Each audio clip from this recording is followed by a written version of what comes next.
Jesús le pregunta a sus discípulos: ¿quién dice la gente que es el Hijo del Hombre?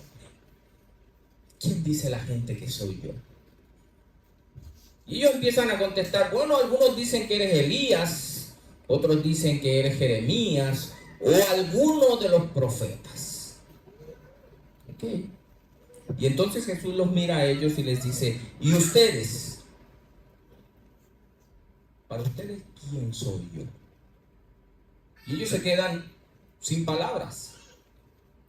Pero Pedro responde: tú eres el Cristo, el Hijo del Dios viviente.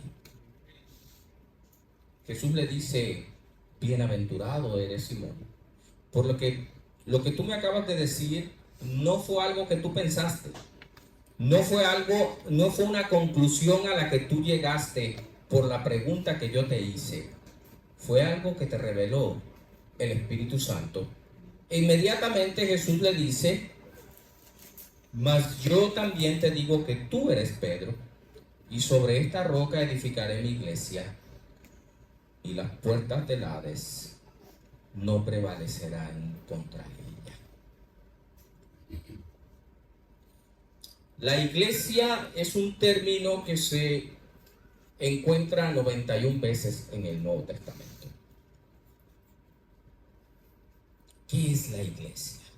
De paso, hoy 20 de mayo, la Iglesia Adventista a nivel mundial está, podríamos decir, celebrando o recordando que precisamente entre el 20 y el 24 de mayo de 1863, en un congreso, fue organizada lo que nosotros llamamos hoy la Asociación General de los Adventistas del Séptimo Día. ¿Hace cuántos años? 1863. Al 2023 son nada menos que 160 años de que esta iglesia fue organizada.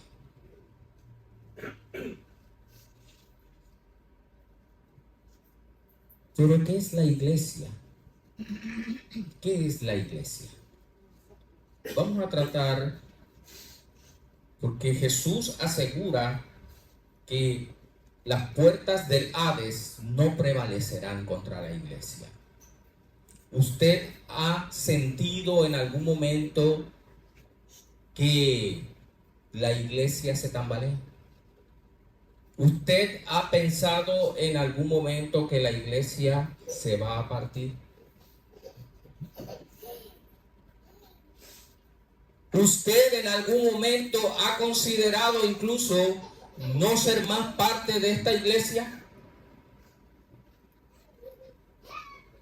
Voy más allá.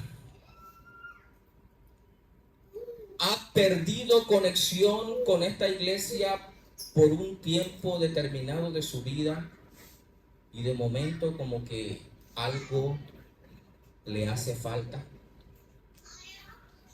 ¿Qué es la iglesia? Si nosotros vamos a la misma palabra de Dios, nos dice en el capítulo 2 de Hechos capítulo 2, vamos un momentito allí.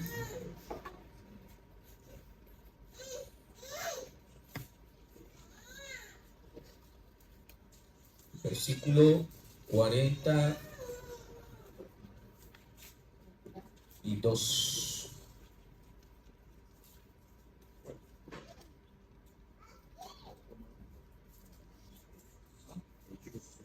Vamos a ir desde el 41.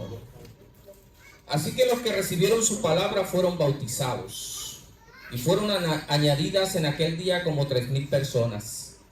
Y perseveraban en la doctrina de los apóstoles, en la comunión, en el partimiento del pan y en las oraciones.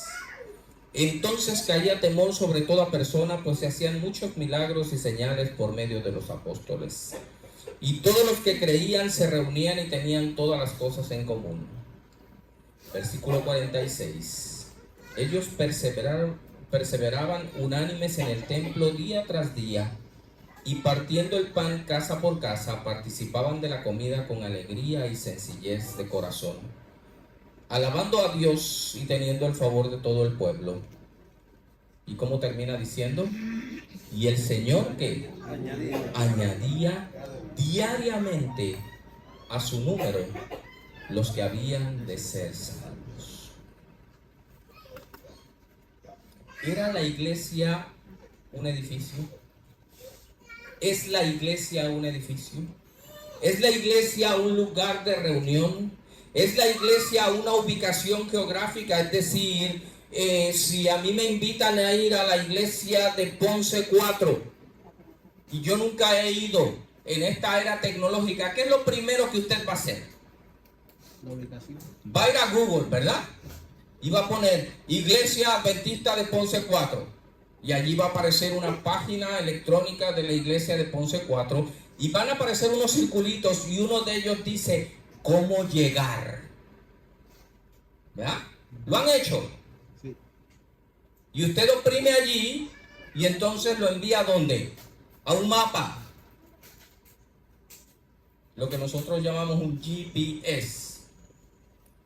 Y ese mapa entonces le da la ruta y usted llegó a la iglesia. Y por alguna razón, y no quiero decir que los lugares de reunión no son importantes, y no quiero decir que cuando nosotros hablamos de las congregaciones, hablamos de puntos geográficos. Es decir, yo soy el pastor de el distrito de Trujillo Alto y ese distrito tiene 3 iglesias. Una está en Ciudad Universitaria, en la carretera 842 creo que es. La otra está en el expreso de Trujillo Alto. Y la otra es donde estamos ahora mismo. Hace el lunes de la semana antepasada fui invitado a un encuentro pastoral de la oficina de asuntos de fe del municipio de Trujillo Alto. Y obviamente, como nos íbamos a reunir en un lugar que no era ninguna de mis iglesias, pues me mandaron ¿qué cosa? La ubicación. Y llegué allí, precisamente está arriba de la iglesia de Trujillo Alto. Entra uno por la urbanización y ahí en Lago Alto, ahí está la iglesia. Pero el asunto interesante es que después de que oramos, después de que se compartió la palabra, de paso un mensaje muy edificante que dio el pastor Moisés Román de la Iglesia Evangélica Pentecostal en San Juan, donde está el Hospital Metropolitano. Un hombre que tiene algunos programas de televisión y de radio, un hombre muy espiritual. Pero el punto es que después de que estamos compartiendo, el pastor Semidey, que es el coordinador de la oficina de asuntos de fe en el municipio, me dice, y aquí les presento al pastor Alor de las iglesias adventistas, porque ellos es de la iglesia fulana, y entonces dice, yo un día tengo que preguntarle a él cómo le hacen para dirigir 3 iglesias, porque es con una y uno pasa trabajo. Y le digo, nos sentamos y yo te voy a decir, porque yo tengo pastores en todas las iglesias. De hecho, los ancianos son el cuerpo pastoral de la iglesia. ¿Ustedes sabían eso? Porque yo no puedo estar en las 3 iglesias al mismo tiempo. Hoy fue un sábado interesante. Me llama el primer anciano de la iglesia de Ciudad Universitaria que va a llevar una visita. Y que la visita quiere conocer al pastor, porque acuérdense que la gente que no está acostumbrada a ir a la iglesia, pues entiende que cada iglesia tiene que pastor ahí físicamente, siempre. Así que tuve que cerrar un momentito y llegar allí y conocer a la persona y tenerle que decir, la dejo en buenas manos, aquí está mi número de teléfono, pero yo tengo que ir a la otra iglesia. Y aquí hago un paréntesis porque aunque desde septiembre yo tengo el privilegio de ser pastor de esta iglesia y trabajar con Wilfredo como primer anciano. Yo a Wilfredo no lo conocí el día que me presentaron aquí. Y quiero decirles que en pocas iglesias he visto ancianos que toman el trabajo pastoral tan en serio como Wilfredo de Jesús. O sea, Wilfredo es un hombre que visita, un hombre que comparte la palabra, pero sobre todo un hombre que conoce por nombre a cada uno de ustedes. ¿Sí o no? ¿Qué es la iglesia? La iglesia es el cuerpo de Cristo. Pablo usa esta analogía para hablar de los dones espirituales. Y dice que Cristo es la cabeza de la iglesia y que todo el cuerpo está bajo la dirección de esa cabeza que es Cristo. Y que cada uno de los miembros tiene una función que hacer y ningún miembro es más importante que el otro y ningún miembro puede dejar de hacer su parte en la iglesia. Y ahí es donde nos hemos perdido un poco como iglesia. Y él dice, porque si todo el cuerpo fuera ojo, ¿sería un cuerpo? No. Y si todo el cuerpo fuera oído, ¿sería un cuerpo? No. Es más, dice él, y si el ojo le dijera a la mano, no te necesito, porque tú no eres ojo, no por eso va a dejar de ser el cuerpo. Porque Dios dice, puso a cada miembro del cuerpo como Él quiso. Y termina con una ilustración bien interesante. ¿Cuántos de ustedes trabajan con sus manos en el ámbito de la agricultura o en el ámbito de la construcción o en el ámbito de ser handyman o pintor? ¿Cuántos de ustedes trabajan con sus manos? A ver, quiero ver sus manos arriba. Muy bien. ¿Alguna vez en todos esos años de experiencia se han golpeado alguna parte del cuerpo haciendo su trabajo? ¿Sí o no? ¿Sí o no? Sí.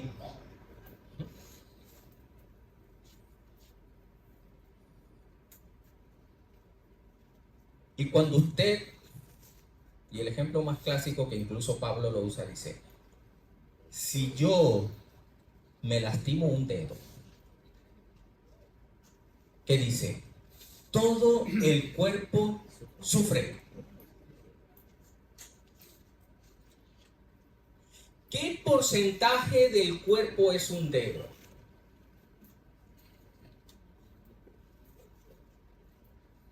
¿Qué porcentaje del cuerpo es un dedo? ¿Saben?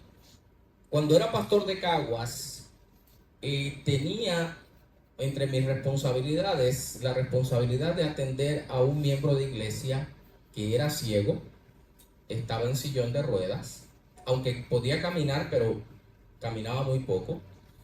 Y por su condición de diabetes le habían amputado el dedo gordo del pie.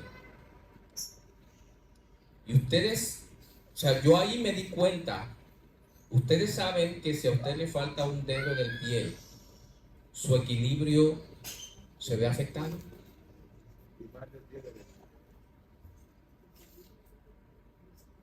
Y este hombre se paraba, porque no era que no podía caminar, pero él se paraba y se ponía de pie y se balanceaba hasta que encontraba su equilibrio. Si un dedo se lastima, todo el cuerpo, ¿qué cosa? Sufre. Y hay tres elementos en esa ilustración que quisiera que tuviéramos en cuenta el día de hoy. El primero es que si yo me golpeo al dedo, yo no le digo al dedo, bueno, hoy te quedas incapacitado y yo me voy a trabajar. porque tú estás lastimado, así que quédate, descansa, pero yo tengo que trabajar. ¿Usted puede hacer eso? No, no puede hacer eso. Segundo, si usted se golpea un dedo, ¿qué hace el cerebro? ¿Qué hace el cerebro cuando usted se golpea un dedo? No lo oí. Manda un mensaje inmediatamente y se activa toda una serie de reacciones químicas en el cuerpo. Lo primero que se activa es la adrenalina para que usted reaccione. Lo segundo es que empiezan a fluir células que empiezan a trabajar para anestesiar el dolor. Y lo tercero es que ese impacto, el cuerpo de ustedes tiene nervios, tiene terminales nerviosas. Digo, porque el mío tiene, no sé el de ustedes. Esas terminales nerviosas empiezan a enviar señales eléctricas.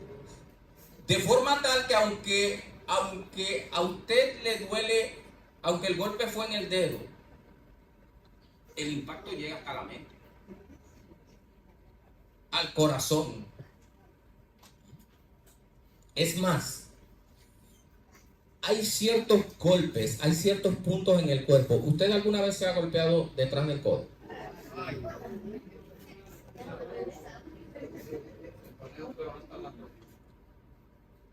Usted puede perder la conciencia de un golpe en la parte de atrás del codo, porque es una parte tan sensible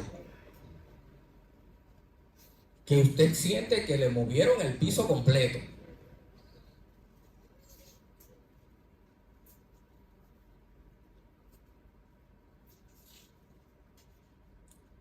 ¿No sería un buen momento para analizar si estamos funcionando como el cuerpo de Cristo? Yo llegué a este distrito básicamente el primer sábado de septiembre. Me presentaron el último sábado de agosto y empecé a trabajar prácticamente la primera semana de septiembre en este distrito. Y este distrito no es la excepción. Pero llevamos muchos años, en que cuando a usted le preguntan, ¿cuántos miembros tiene tu iglesia? ¿Qué contesta usted? No, no me digan que no. Saben qué contestan ustedes. Los que han sido adventistas por muchos años y le preguntan, ¿cuántos miembros tiene tu iglesia? ¿Qué contestan ustedes? ¿Ah? Uno, porque la iglesia no. Para mí. ¿Qué contestas tú, Wilfred? Yo le doy un número. Ajá, un número. 80. Muy bien. Sin embargo, muchas personas contestan esto. ¿En el libro o asistiendo? ¿Han escuchado esa expresión? Porque en el libro la gloria tiene 77. De paso, la proporción de miembros presentes y en el libro de la Iglesia de la Gloria, dentro de las circunstancias actuales, es de las mejores. El problema es que nos acostumbremos tanto al peor panorama que digamos, pues nosotros estamos bien. ¿Me entendieron? Así que estos 8 meses, mi primera tarea fue ver ese listado y empezar a identificar los que no están. Y de los 300, son 187, 152 y 77. Son aproximadamente 300 y algo de miembros que hay en el distrito. Yo tengo presentes, activos y participando en el distrito menos de 160. Es decir, que ni siquiera el 50% de la feligresía está presente en la iglesia.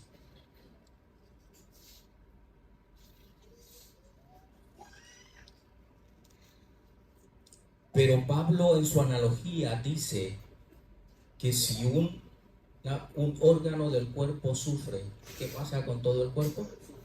Sufre.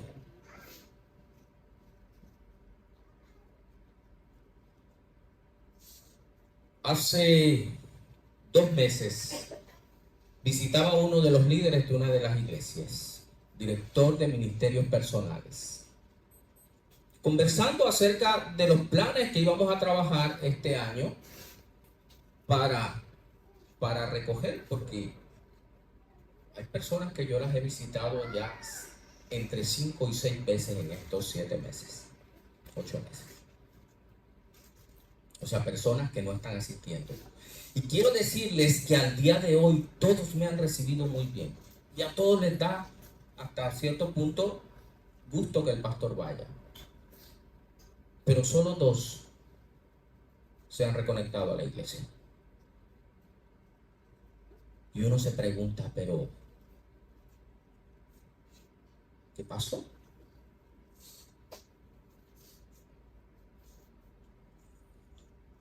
Y hablando con este hermano, él me dice, pastor, este desafío está bien grande.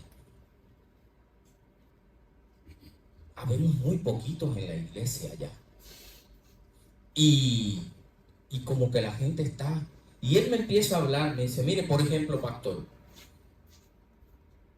mi esposa está a cargo de su mamá, así que yo la ayudo. Y me empieza a hablar de... Y a veces la hija la llama porque tiene alguna situación con alguno de los hijos, o sea, los nietos de él. Y entonces, ¿quiénes son los que inmediatamente corren cuando un nieto es? Los abuelos.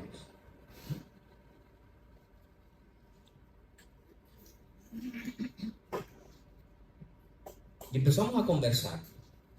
Y me empieza a manifestar cómo, aunque él está activo en la iglesia, aunque él es un líder de iglesia, tiene que luchar con ese sentimiento de que no es lo mucho, sino lo seguido. De que piso y no arranco. Y estamos conversando y le digo, ¿sabes qué? Estos meses yo los he dedicado a visitar. Y ese panorama que tú me estás planteando es bastante común. Vivimos un tiempo complicado. Un tiempo complicado donde la estructura de la vida social y familiar ha cambiado drásticamente. ¿Cuántos de ustedes trabajan de 8 a 5? Levanten la mano. ¿Cuántos de ustedes trabajan de 8 a 5? Muy bien. ¿Cuántos de ustedes tienen horarios diferentes al de 8 a 5?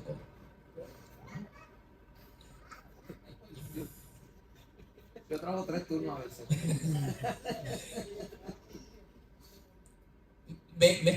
¿Me están entendiendo?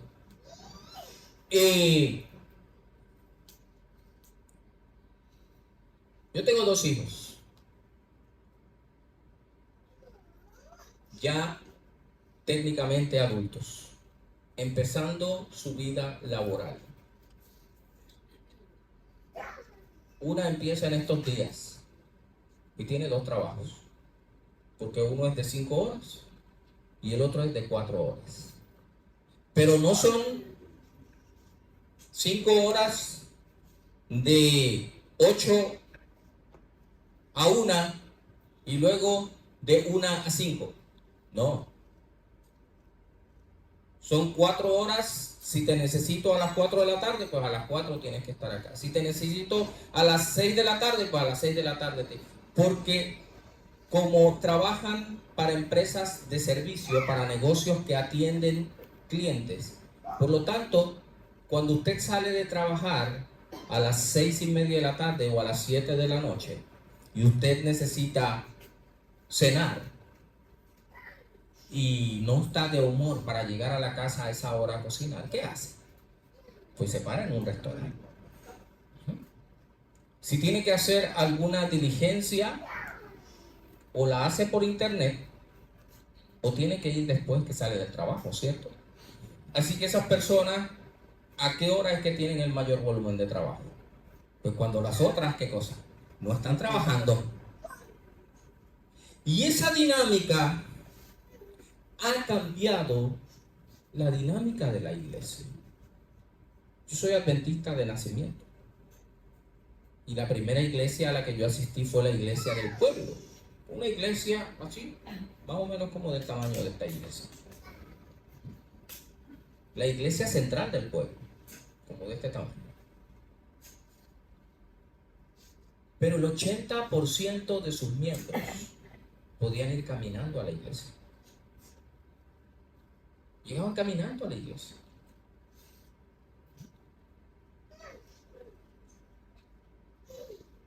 ¿Eso es realidad ahora? Digo, a excepción de Marcela, Pellín, que vive aquí arriba, el que vive más lejos es Luis, ¿verdad? Y Lucy.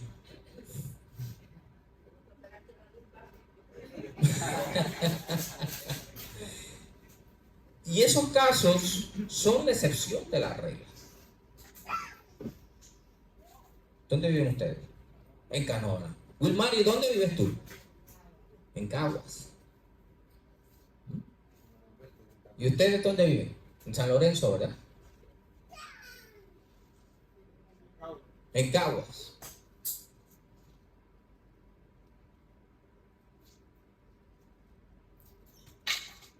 Las campañas duraban un mes. ¿Algunos de ustedes fue una campaña de un mes?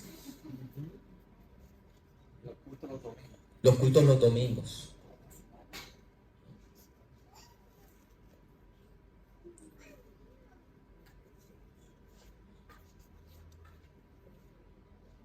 Y yo hablaba con este hermano y le dije, me dijo además, y durante la pandemia, pastor, yo escuché a fulano de tal y a sutano, y todavía a veces escucho a algunos de ellos. Y le digo, y está excelente. Y qué bueno que tenemos esa bendición. Pero yo te hago una pregunta. El pastor X, Y o Z te vienen a visitar cuando tienes una necesidad.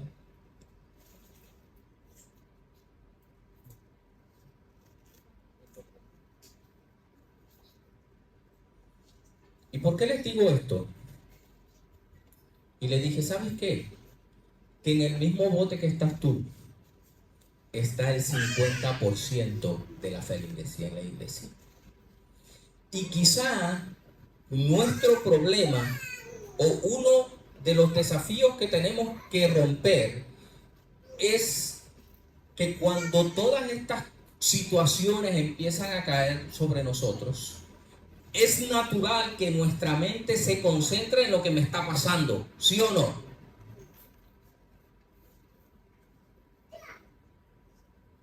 E incluso a veces me olvido de pedir ayuda.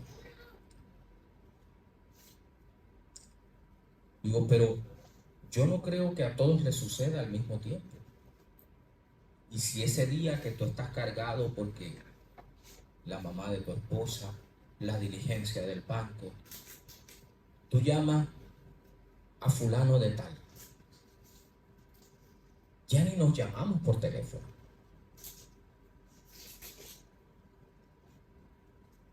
Ya nos preguntamos cómo estás. Es más, preguntamos cómo estás, pero no nos interesa saber cómo estás. Y quiero aclarar lo que estoy diciendo. Si yo te digo, hey Luis, ¿cómo estás? ¿Qué me vas a decir? Bien. Es decir, que ya es un saludo. No es una pregunta de que realmente quiero saber cómo está. Es más, a veces decimos bien y seguimos, pues, bye, y seguimos caminando. Pero yo le pregunté cómo está. Y si él me dijo bien, no se supone que yo le preguntara, oh, ¿y qué está pasando contigo que te sientes bien? Ah, pues mira que hoy hice un contrato y ese contrato me va a permitir salir. Porque también las alegrías necesitamos compartir, los triunfos, las luchas, las dudas.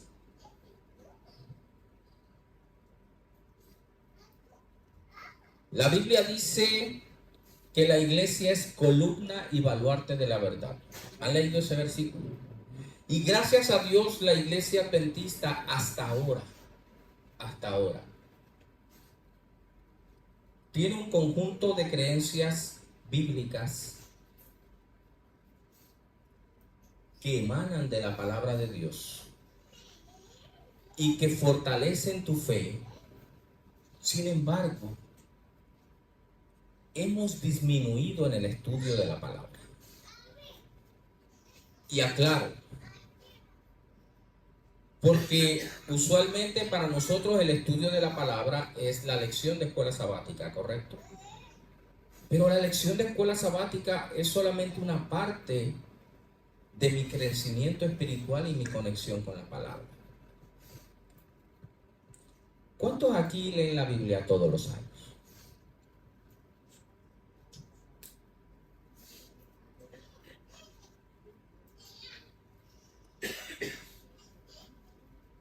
¿Cuántos aquí tienen un libro devocional que llamamos matutina? Y leen la hojita todas las mañanas, o en la tarde, o en algún momento del día. Es decir, que tenemos las herramientas, pero lo hemos convertido como en un proceso rutinario.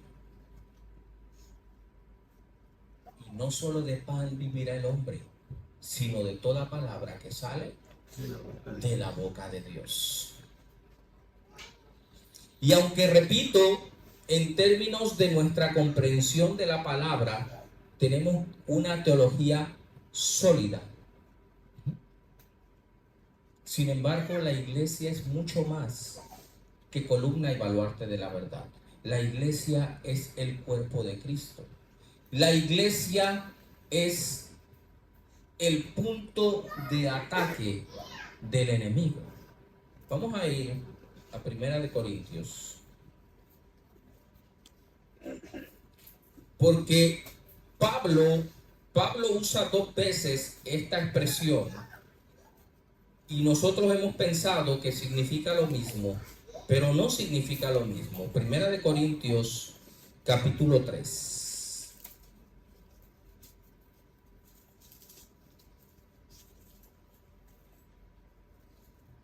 Primero, Pablo hace una amonestación a la iglesia acerca de los grupos dentro de la iglesia. Y dice, y yo, hermanos, no pude hablarles como espirituales, sino como a carnales, como a niñitos en Cristo. Les di a beber leche y no alimento sólido porque todavía no podían recibirlo, ni aún ahora pueden, porque todavía son carnales. Pues en tanto que hay celos y contiendas entre ustedes, ¿no es cierto que son carnales y andan como humanos? Porque cuando uno dice yo soy de Pablo, mientras otro dice yo soy de Apolos, ¿no son carnales? ¿Qué pues es Apolo? ¿Y qué es Pablo? Solo siervos por medio de los cuales han creído, y a cada uno según el Señor le concedió. Y hace una analogía y dice, yo planté, ¿y qué cosa? Y Apolo regó. Pero ni el que planta es más, ni el que riega es más. Y termina diciendo, pero Dios es el que dio el crecimiento. Así que ni el que planta es algo, ni el que riega, sino Dios quien da el crecimiento. El que planta y el que riega son una misma cosa, pero cada uno recibirá su recompensa conforme a su propia labor. vuelve a usar la misma analogía del cuerpo, solo que ahora con un contexto distinto, con una ilustración distinta. En el cuerpo, él dice que todos somos miembros de un cuerpo, ¿correcto? Y que cada parte del cuerpo es única y cumple una función única, pero que todas juntas hacen el cuerpo. Por lo tanto, la mano no le puede decir al pie que no la necesita, ni el ojo le puede decir al oído, no tengo necesidad de ti. Porque si todos fueran mano, ¿dónde estaría el cuerpo? Si todos fueran oreja, ¿dónde estaría el cuerpo? Eso es lo que Pablo dice en 1 Corintios 12. Usando la analogía del cuerpo. Yo les voy a hacer una pregunta extraña. ¿Qué parte de su cuerpo no les interesa tener? Díganme una parte de su cuerpo que usted... Yo no estoy diciendo una parte de su cuerpo que no les guste. Eso no es lo que estoy preguntando. Estoy diciendo una parte del cuerpo que no les gustaría tener. Que sienten que está de más en su cuerpo. Díganme una. No hay. No hay parte del cuerpo con la que no necesitemos.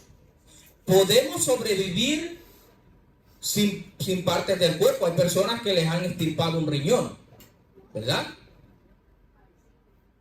Pero no hay hay personas que le han extirpado la vesícula, hay personas que pierden visión en un ojo. Yo, por ejemplo, no tengo audición en el oído izquierdo.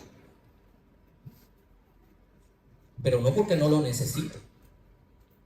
Al contrario, me hace mucha falta. Porque a veces la gente me habla y piensa que yo no les hago caso y es que no lo escuché. ¿Qué quiero decir con esto, hermanos? Que no hay una sola célula, un solo tejido, un solo miembro de nuestro cuerpo que esté de más. Ahora Pablo dice, ¿por qué están peleados? Unos diciendo yo soy de Pablo y otros yo de Apolo y otros yo de Pedro y otros... No, porque ¿saben qué? Al final del día yo sembré, pero ¿qué cosa? Pero Apolo regó. ¿Y el crecimiento lo da quién? Dios. Por lo tanto, ni el que siembra es más, ni el que riega es más. En otras palabras está diciendo lo mismo. Cada uno de nosotros tiene un don espiritual que debe usar para la edificación del cuerpo de Cristo. Y no hay dones más importantes que otros. Hay dones más visibles, pero no más importantes. Y cuando digo visible, ustedes pueden ver mi cara, ¿sí o no? Ustedes pueden ver mi riñón, ustedes pueden ver mi hígado, pero ¿qué pasaría si no estuvieran funcionando ahora mismo? Pues tendría que llamar al 911 para que me venga a recoger, ¿o no? El hecho de que no sean visibles no quiere decir que no sean ¿qué? Necesarios e importantes. Y eso es algo que necesitamos recapturar. Porque ¿saben qué? Todos ustedes son miembros del cuerpo de Cristo. Y si todos son miembros del cuerpo de Cristo, todos ustedes tienen una función que cumplir, ¿sí o no? Y quizás su función no sea ser primer anciano o predicar o dirigir un programa de la iglesia, pero todos ustedes tienen una función que cumplir para la edificación del cuerpo de Cristo. Y es lo que Pablo está diciendo aquí. Y no solamente eso, y que tengamos cuidado de no pretender que el pastor es más importante que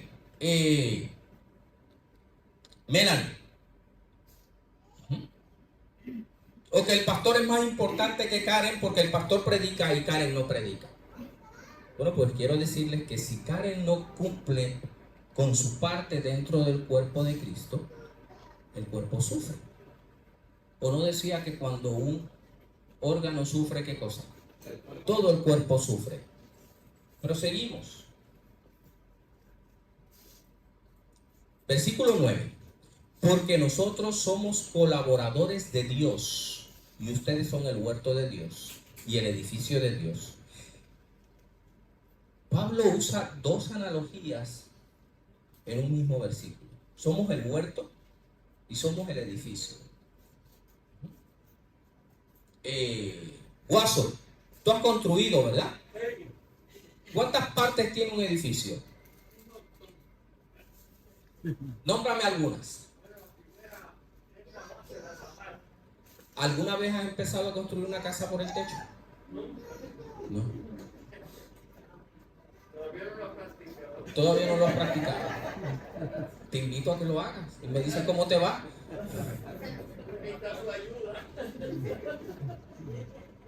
Normalmente, porque nosotros vivimos bajo la ley de la gravedad y todo lo que está flotando, ¿qué hace? Es atraído por su peso hacia la tierra. Por lo tanto, ¿dónde empezamos la construcción? Empezamos en lo que no se ve. ¿Dónde está el cimiento de esta iglesia? ¿Tiene cimiento esta iglesia? ¿Cómo ustedes saben? ¿Dónde está? Yo no lo veo. ¿Ah? ¿Cómo yo sé que esta iglesia tiene cimiento? Bueno, porque aquí había un par de movimientos de tierra, ¿sí o no? Y aquí está. Por aquí han pasado un par de huracanes, ¿sí o no? Y aquí está. Así que este edificio tiene un cimiento, aunque yo no lo vea. Y sobre ese cimiento, entonces se hacen las columnas. ¿Ya? Y después de las columnas se ponen las vigas. Y entonces rellena uno las paredes para fortalecer el peso que va a descansar sobre las vigas. Y entonces después pone uno el techo. ¿Sí o no? Pablo dice: ustedes son el edificio de Dios, y conforme a la gracia que Dios me ha sido dada, como perito arquitecto he puesto el fundamento, y otro está edificando encima. Pero cada uno mire cómo edifica encima. Porque nadie puede poner otro fundamento que el que está puesto, el cual es ¿quién? Jesucristo. Jesucristo es el fundamento de esta iglesia. Pero no lo vemos, ¿o sí? ¿Dónde está Jesús? ¿Dónde se ve Jesús en esta iglesia? ¿Dónde se ve el fundamento en un edificio? En la permanencia, en la utilidad y en la solidez del edificio. ¿Sí o no?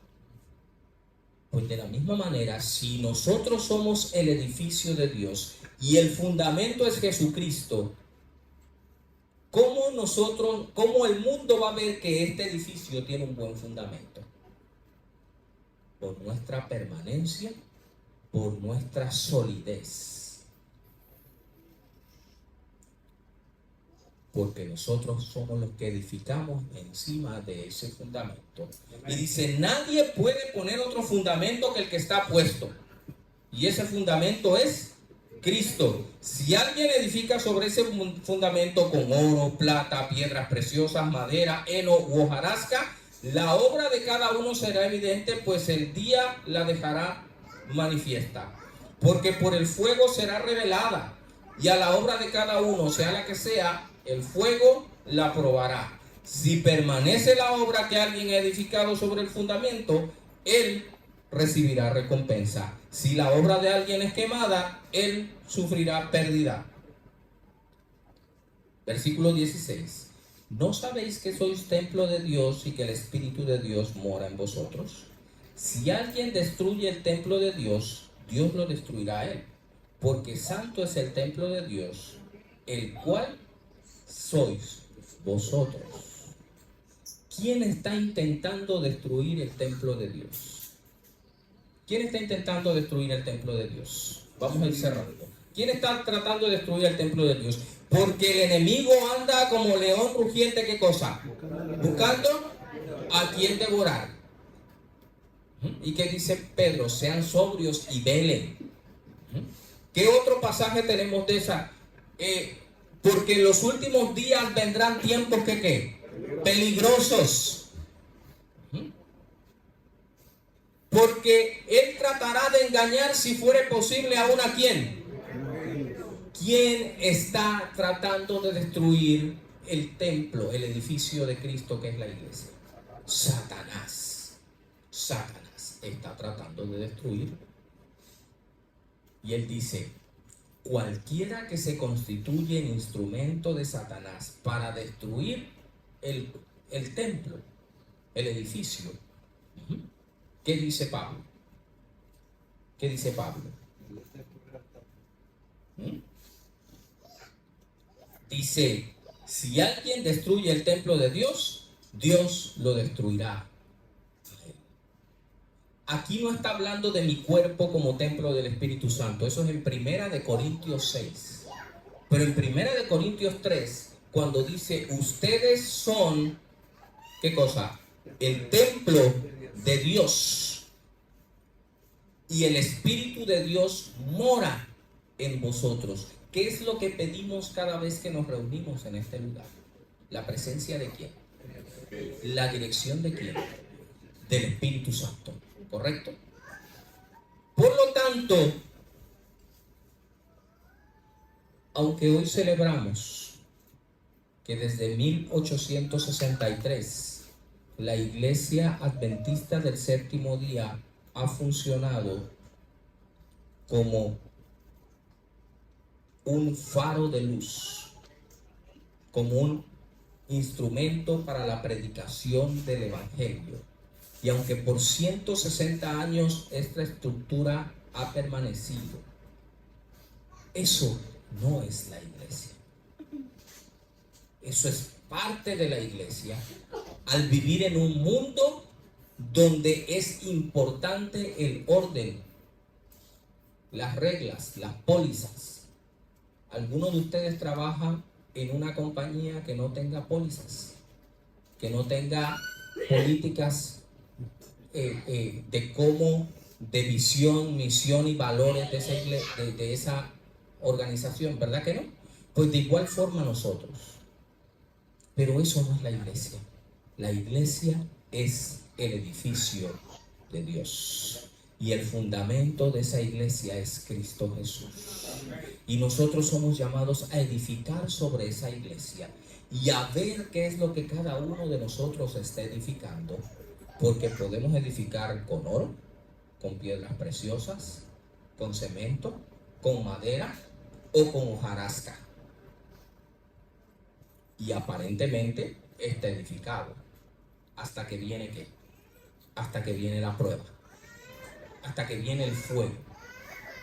Y el versículo con el que iniciamos dice, Jesús dice de sí mismo, sobre esta roca yo edificaré ¿qué cosa? Mi iglesia. ¿Y qué asegura él? Y las puertas del infierno no prevalecerán contra él. Así que en esa certeza hoy yo los invito a ser parte del cuerpo de Cristo. A ser ese edificio con la certeza de que tu fundamento es Cristo Jesús. ¿Cuándo fue la última vez que revisaste si Jesús es el fundamento de tu vida? ¿Cuándo fue la última vez que meditaste cómo está tu conexión con ese fundamento que es Cristo Jesús? ¿Qué espacio, qué lugar, qué tiempo en tu agenda ocupa tu relación con Cristo? Porque nos guste o no, somos parte de este edificio.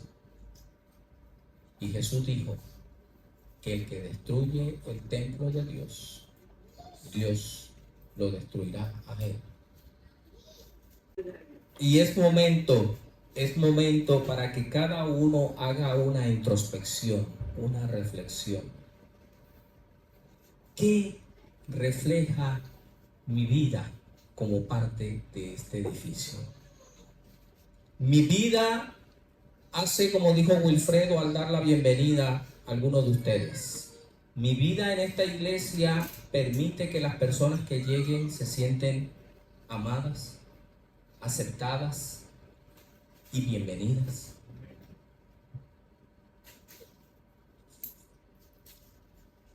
La esposa de la persona que nos está dando las clases en Mayagüez vino con él porque ella tiene lo que llaman ahora un centro de influencia. Es una tienda de artículos naturales y de muchas cosas que la dirigen personas adventistas y que tiene como propósito conectar con personas que usualmente no visitan una iglesia. Y durante la pandemia, dice que fue una de las pocas tiendas que permaneció abierta. Así que la gente llamaba para hacer pedidos de cosas. Y dentro de esos clientes hubo una dama que era paciente de cáncer.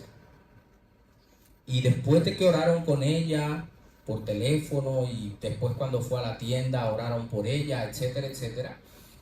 Un día fue al médico y le dijeron que el cáncer de esa área de su cuerpo había desaparecido. Y ella siguió visitando y comprando los productos. Como 6 meses después, ella empieza a tener unos mareos, le hacen unas pruebas y entonces encuentran que ahora se está desarrollando el cáncer en el cerebro y que las posibilidades de sanarlo son muy pocas. Pero lo interesante de esto es que la señora era atea. Y cuando la última vez que fue a la tienda y que dio esa información, esa noticia del último examen que le habían hecho, y se reunieron con ella y oraron, y ella tenía una lucha en su corazón. Y lo último que le dijo a la esposa del pastor fue esto: si algún día yo fuera cristiano, me gustaría ser como tú. Y lo vuelvo a decir, si algún día yo fuera cristiano, me gustaría ser como tú. Yo no sé, hay muchos logros, muchos reconocimientos que podemos tener en esta vida, pero yo no creo que haya un mayor reconocimiento que ese.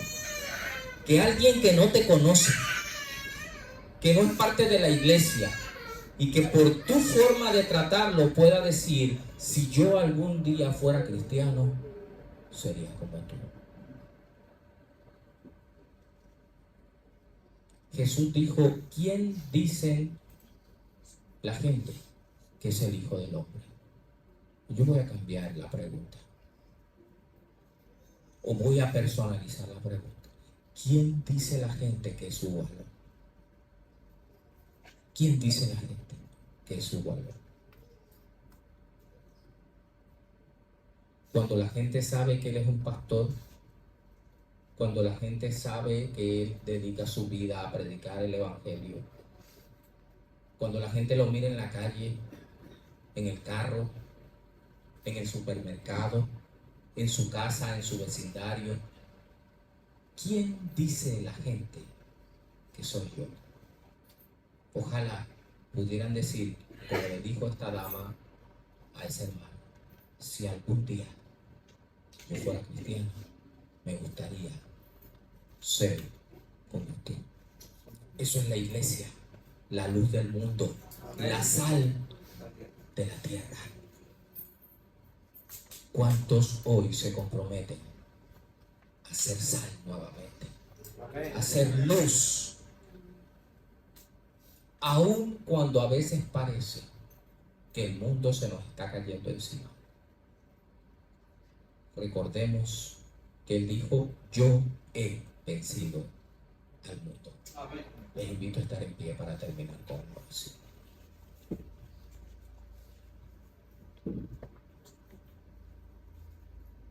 Poderoso Dios y Padre, hace más de 2000 años tus palabras fueron categóricas.